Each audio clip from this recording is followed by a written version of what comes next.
Hello, Internet. Welcome to Making Money.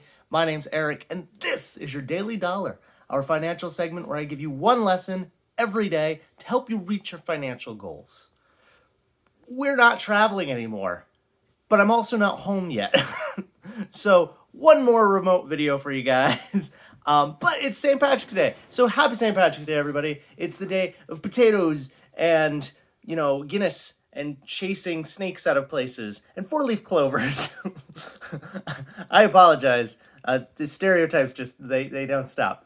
But I'm going to add to that list because today's lesson is about luck. And this is something that I've wanted to do for a while now.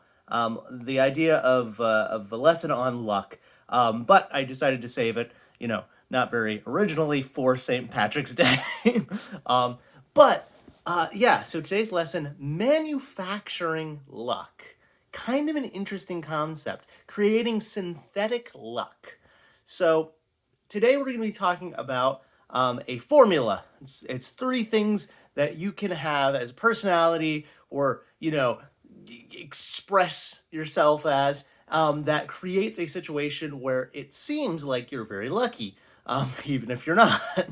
Now, granted, I know, people believe in luck, and whatever your level of belief in luck is, what we're talking today isn't about real luck. Today, we're talking about, synthetic luck. This is just a situation that you can put yourself in that you tend to have better outcomes because of it.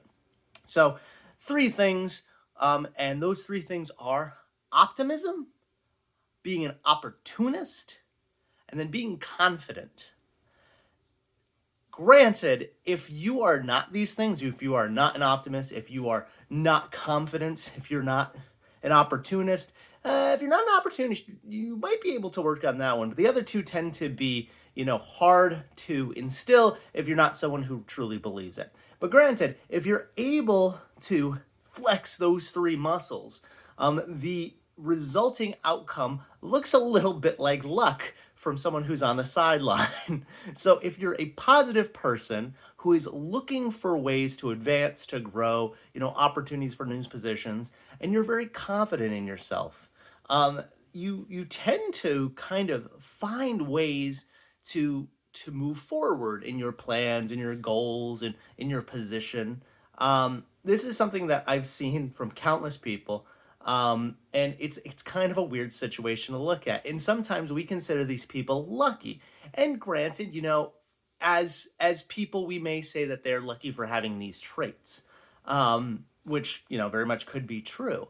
But if you are able or have these traits, combining them can result in some doors opening for you.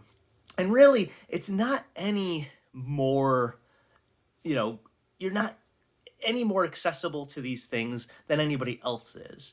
The opportunities are still there, but you tend to pick up on them quicker. You tend to, be the person that, people think of first when they look for someone for a new role. And those kind of things kind of come off as being lucky. So whether you have those things or not, you can still be a lucky person. I believe that you're all lucky. We're all lucky in some way or another. We're all lucky to be here.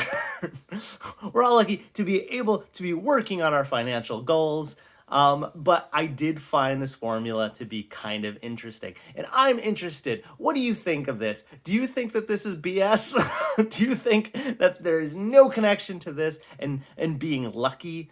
I'd be interested in hearing. Leave that in the comments below. Do you think that this might hold some water? Do you think that people who show these traits tend to be considered luckier?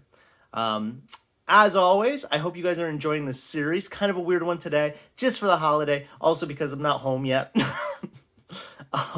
If you are enjoying these, feel free to subscribe. Always appreciate it. You can hit me up on Twitter, link in the description. And I will see you guys tomorrow, hopefully from a stable camera and another lesson. Have a good one, guys. See ya.